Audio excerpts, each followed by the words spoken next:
नमस्कार दोस्तों, स्वागत है आपका फिर से आपके अपने चैनल उत्तम ज्ञान पॉइंट में। दोस्तों, जैसा कि हम पढ़ रहे थे सिंधु सभ्यता के बारे में, तो उसी में हम आगे आज लास्ट क्लास है सिंधु सभ्यता की। इसके बाद हम आपके लिए क्विज़ लेके आएंगे और आप जिसमें आप देखेंगे कि आपके सभी क्वेश्चन आसानी से आप कर पा रहे हैं। तो दोस्तों चलिए शुरू करते हैं। आज के जो भी हम टॉपिक है उस पर आगे बढ़ते हैं। इससे पहले हम आपको बता दें, अगर आपने हमारे चैनल को सब्सक्राइब नहीं किया है तो आप चैनल को सब्सक्राइब कर दीजिए और वीडियो को अच्छा लगे तो आप वीडियो को लाइक भी कर सकते हैं। तो आगे हम देखते हैं सिंधु सभ्यता के बारे में। तो अब हम दोस्तों सिंधु सभ्यता के बारे में हम लोगों ने बेसिक जानकारी आपको दे दी। अब हम लोग जो भी वहाँ के स्थल थे, नगर थे, उनके बारे में जो महत्वपूर्ण बिंदु हैं वो हम आपको बताते हैं। जैसे मोहनजोदड़ो के बारे में शुरुआत करते हैं पहले नगर से।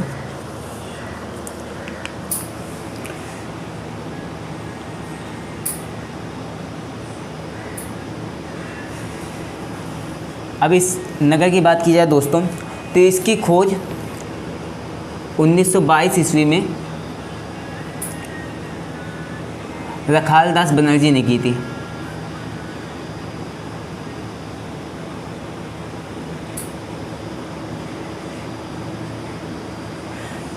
अठारह 1922 में रखालदास बनर्जी ने इसकी जो की थी। और जो ये नगर था दोस्तों, ये सिंधु नदी के तट पर स्थित था। सिंधु नदी के दाहिने तट पे, जैसे सिंधु नदी ये आई है तो इसके दाहिने तट पे यहाँ पे स्थित था। ठीक है, तो दाहिने तट पे, जो कि अभी कहाँ पड़ता है, सिंध पाकिस्तान में पड़ता है। ठीक है, और इसके बारे में आपको बता दें कि जो यहाँ पे जो हमें जो भी साक्ष्य प्राप्त हुए इमारतों के, तो यहाँ पे हमें इमारतों के साक्ष्य में प्राप्त हुई हैं। एक विशाल स्नानागार, वहीं हड़प्पा सिंधु सभ्यता की सबसे बड़ी जो इमारत प्राप्त हुई है वो अन्नागार, और एक सभा भवन। ये इमारतें दोस्तों प्राप्त हुई है। वहीं साथ में दोस्तों यहाँ से हमें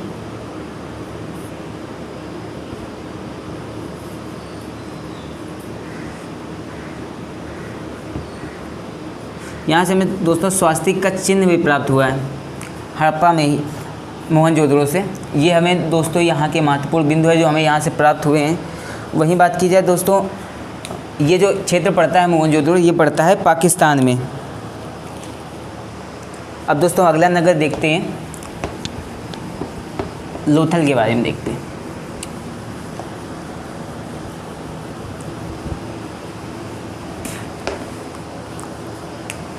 अगला नगर है लोथल। लोथल की बात की जाए दोस्तों, ये इस समय पड़ता है गुजरात में। अभी इसकी मुख्य विशेषताएं बात की जाए, महत्वपूर्ण बिंदु, जो लोथल था दोस्तों, ये एक बंदरगाह था। यहाँ पे एक बंदरगाह भी पाया जाता है। ये समुद्री तट के किनारे पे पाया जाता है। तो यहाँ पे क्या है, बंदरगाह दोस्तों। साथ में यहाँ पे क्या पाया गया है, अग्निकुंड पाए गए हैं। अग्निकुंड दो जगह पर पाए गए हैं, एक ये हो गया है और एक धौलावीरा हो गया। अग्निकुंड हो गया।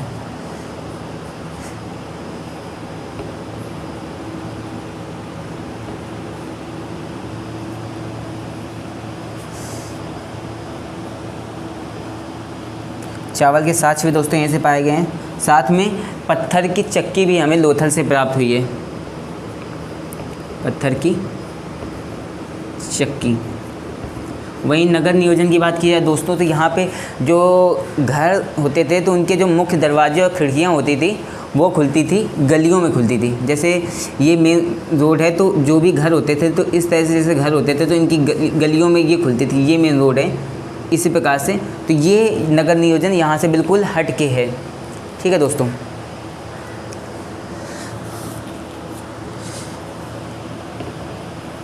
अब तीसरा नगर दोस्तों हम लोग देखते हैं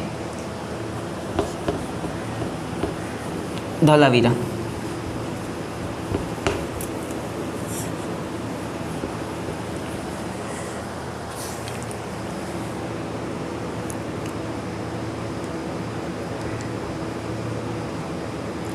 दोस्तों धौलावीरा की खोज जो की गई थी वो की गई थी जेपी जोशी द्वारा।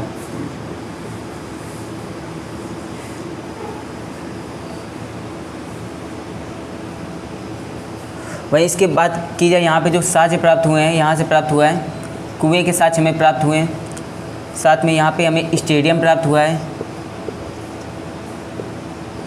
स्टेडियम हो गया और कुआं हो गया, यहाँ से हमें प्राप्त हुए हैं जो कि धौलावीरा से हमें प्राप्त हुए हैं। साथ में यहाँ पे दोस्तों प्राप्त हुआ है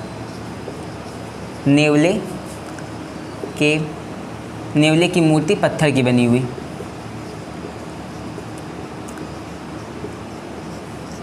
साथ में यहाँ से प्राप्त हुआ है हमें यहाँ से एक शिलालेख प्राप्त हुआ है जिसमें 10 चिन्हों वाला शिलालेख यहीं से हमें प्राप्त हुआ है। ये शिलालेख प्राप्त हुआ है, वो कहाँ से प्राप्त हुआ है? धौलावीरा से दोस्तों प्राप्त हुआ है। तो अब आगे देखते हैं अगला जो नगर था, अगला नगर बनवाली के बारे में पढ़ते हैं।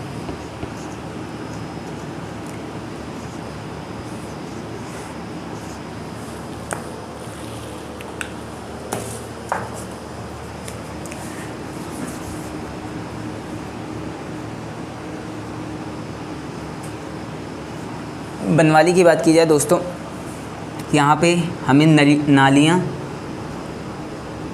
नहीं मिलती हैं। यहाँ पे क्या नहीं मिलती? नालियाँ हमें देखने को नहीं मिलती हैं। साथ में बात की जाए इसकी जो खोज की थी वो की थी आर.एस. बिष्ट ने 1974 ईस्वी में 1974 ईस्वी में आर.एस. बिष्ट ने इसकी खोज की थी। साथ ही बात की जाए यहाँ पे एक हमें साक्ष्य प्राप्त हुआ है पकी हुई मिट्टी से बना हल, पकी हुई मिट्टी से बना हल। ये दोस्तों बनवाली के कुछ महत्वपूर्ण पॉइंट थे जो हमने आपको बता दिए हैं। उम्मीद करते हैं आपको समझ में आया होगा। आगे देखते हैं दोस्तों अगला नगर जो है कालीबंगा।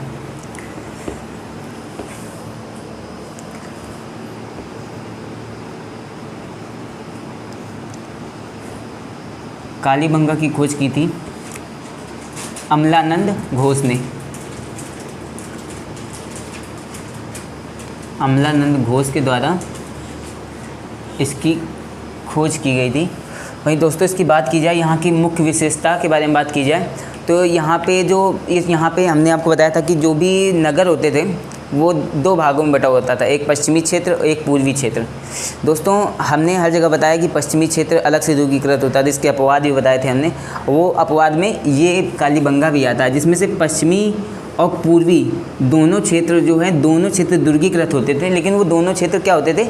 अलग अलग दुर्गीकृत होते हैं। और साथ में एक और विशेषता है कि जो दुर्गीकरण होता था वहाँ पे तो वो कच्ची ईंट से इनका दुर्गीकरण हुआ था। तो जैसे ये दुर्गीकरण हुआ है तो ये कच्ची ईंट से दुर्गीकरण हुआ है। कहाँ पे? ये कालीबंगा में हुआ है, वो भी अलग अलग हुआ है। और वही बात की जाए लोथल के बारे में हमने आपको बताया था कि लोथल में जो दुर्गीकरण हुआ था वो दोनों पश्चिमी और पूर्वी दोनों क्षेत्र में किया गया था। वहीं बात की जाए धौलावीरा में, तो धौलावीरा में दोस्तों हमने आपको बताया था कि जो पश्चिमी जो भी क्षेत्र था उसको 3 भागों में बांटा गया था, एक उच्च क्षेत्र में, एक निम्न क्षेत्र में और एक मध्य क्षेत्र में बांटा था। तो वहीं इसकी बात की जाए कालीबंगा की तो कालीबंगा 2 क्षेत्रों में था। और बात की जाए दोनों अलग अलग दुर्गीकृत थे और कच्ची ईंट का यहाँ से प्रयोग किया गया था। साथ में दोस्तों यहाँ से प्राप्त हुआ है कच्ची ईंट से बना हुआ चबूतरा। हम आपको बता दें कच्ची ईंट से बना चबूतरा, दोनों पॉइंट आपको बता दे रहे हैं। दुर्गीकरण की बात की जाए कच्ची ईंट से हुआ है, साथ में क्या हुआ है? अलग अलग हुआ है। ठीक है, पश्चिमी क्षेत्र अलग और पूर्वी क्षेत्र में अलग हुआ है।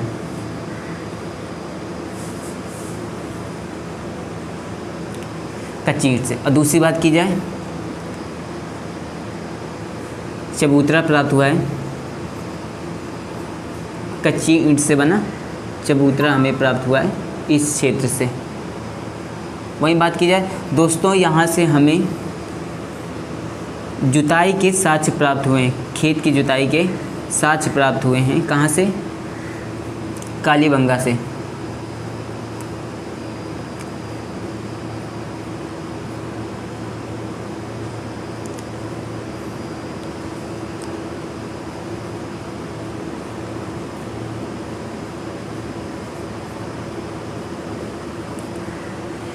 दोस्तों यहाँ से कालीबंगा के कुछ ये महत्वपूर्ण पॉइंट थे। साथ में दोस्तों यहाँ से हमें क्या प्राप्त हुआ है, अग्निकुंड प्राप्त हुआ है। अग्निकुंड दो जगहों से प्राप्त हुआ था, हमने आपको बताया था। एक था लोथल और एक था कालीबंगा। दो जगह से प्राप्त हुआ है, एक लोथल से हमें प्राप्त हुआ है और एक कालीबंगा से हमें अग्निकुंड प्राप्त हुआ है दोस्तों।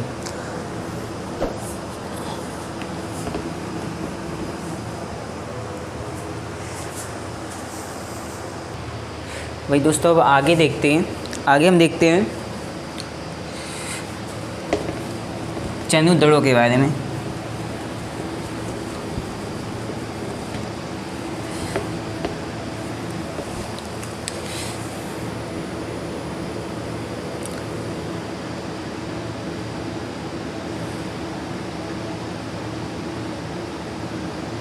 दोस्तों इसकी खोज 1931 में मजूमदार ने की।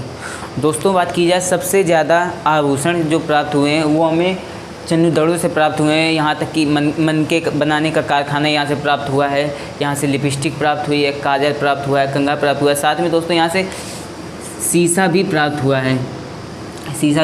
है, और कंघे की बात की जाए तो हाथी दांत के बने हुए कंघा प्राप्त हुआ है। हाथी दांत की बनी हमें सुई प्राप्त हुई है। जितना भी मेकअप का सामान है दोस्तों वो हमें यहीं से प्राप्त हुआ है, उस तरह प्राप्त हुआ है, ये चंदूदड़ों से प्राप्त हुआ। भाई दोस्तों इसके बात की जाए चंदूदड़ों के बारे में, यह एक ऐसा मात्र क्षेत्र है जहाँ पे कोई दुर्गीकरण नहीं मिलता है। इस क्षेत्र में कोई भी दुर्गीकरण नहीं मिलता है। वही बात इसकी खोज 1931 में मजूमदार ने की थी।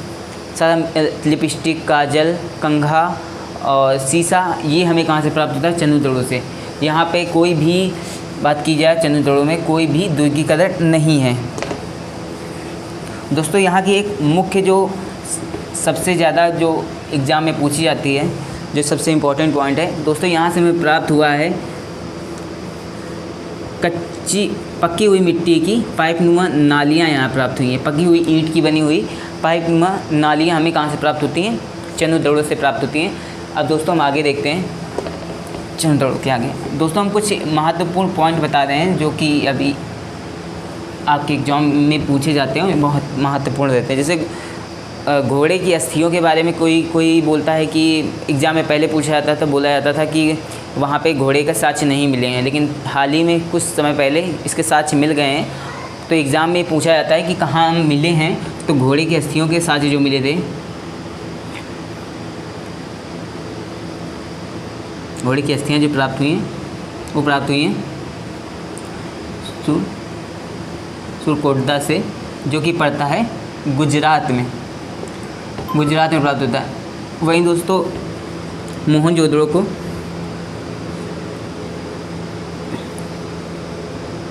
तो आपको पता ही होगा दखाल दास बनर्जी ने 1922 में खोजा, लेकिन इसका एक अन्य नाम और है,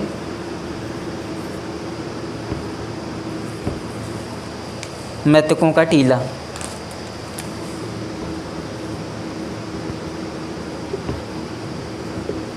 दोस्तों इसका एक और नाम है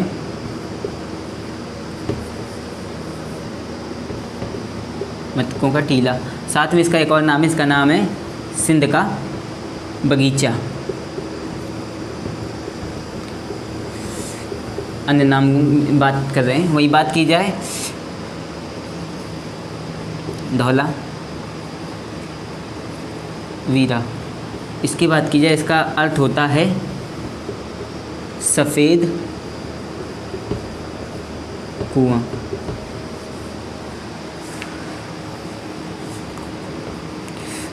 एक हो गया कालीबंगा, इसका अर्थ होता है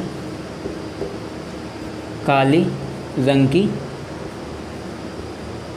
चूड़ियाँ। वही दोस्तों धौलावीरा का अर्थ होता है सफ़ेद कुआं। यहीं से दोस्तों हमें एकमात्र कुएं के साक्ष्य प्राप्त हुए हैं, जो धौलावीरा से हमें प्राप्त हुआ है, कुएं का साक्ष्य प्राप्त हुआ है दोस्तों।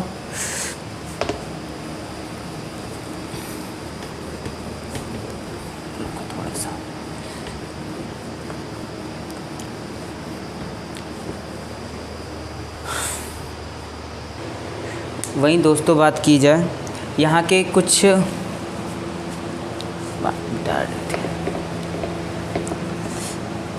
महत्वपूर्ण जो नगर हैं उनकी खोज किसने की वो हम आपको बताते हैं। जैसे हड़प्पा की खोज की थी 1921 में दयाराम साहनी ने।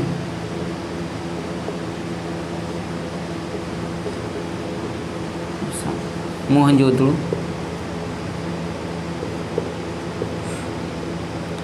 दोस्तों इसकी खोज हुई थी 1922 में हुई थी, इसकी की थी रखालदास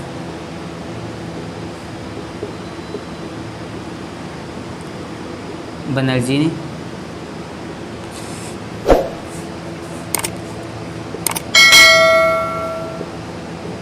चैनूदड़ो इसकी खोज की थी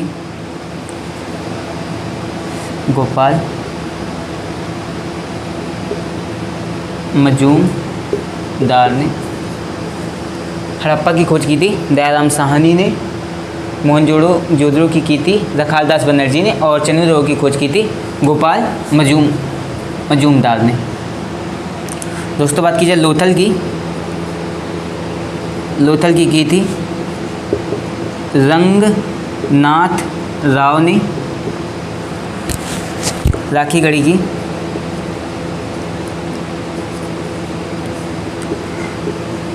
रफ़ीक मुगल ने।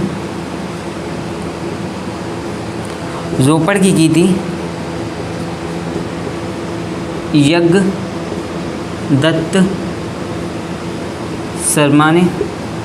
दोस्तों ये कुछ महत्वपूर्ण नगर हैं तथा उनके जिन्होंने खोज की उनके नाम हैं हड़प्पा के दयाराम साहनी, मोहनजोदड़ो के रखालदास बनर्जी, चैनूदड़ो के गोपाल मजूमदार, लोथल के रंगनाथ राव, राखीगढ़ी के रफ़ीक मुगल, रोपड़ के यज्ञदत्त शर्मा। वहीं बात की जाए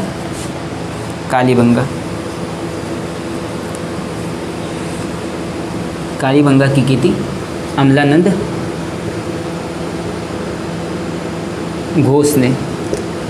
घोष ने दोस्तों खोज की थी कालीबंगा की। दोस्तों ये कुछ महत्वपूर्ण नगर हैं जो हमने आपको बताए हैं।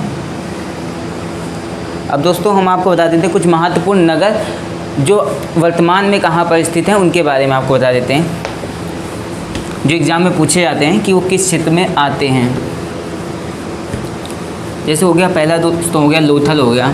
तो लोथल कहाँ पे पड़ता है, वर्तमान समय में लोथल कहाँ पे है, राखीगढ़ी वो कहाँ पर है, ये सब एग्ज़ाम में पूछे जाते हैं और थोड़ा इम्पोर्टेंट भी है। जैसे अब दोस्तों लोथल है, लोथल ये पड़ता है गुजरात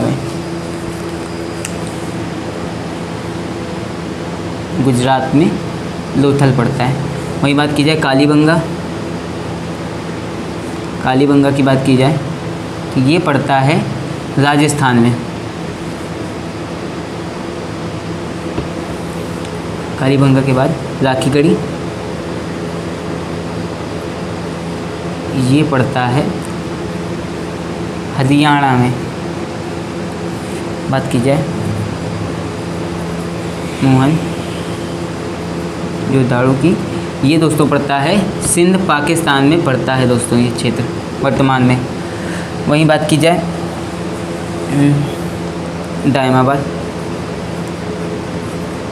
दायमाबाद दोस्तों ये पड़ता है महाराष्ट्र में दायमाबाद पड़ता है। दोस्तों ये कुछ महत्वपूर्ण नगर थे जो हमने आपको बताया अभी वर्तमान समय में कहाँ पर स्थित है। दोस्तों उम्मीद करते हैं आपको ये क्लास अच्छी लगी होगी और आपको समझ में भी आया होगा। अगर दोस्तों आपको कोई भी प्रॉब्लम हो तो आप हमें कमेंट बॉक्स पे कमेंट कर सकते हैं, हम जल्द से जल्द उसको सॉल्व करके आपकी प्रॉब्लम को दूर करेंगे। अगर दोस्तों आपको वीडियो अच्छा लगा तो वीडियो को लाइक कर सकते हैं, शेयर कर सकते हैं और अगर आपने हमारे चैनल को सब्सक्राइब नहीं किया है तो चैनल को सब्सक्राइब कर दीजिए। धन्यवाद। जय हिंद।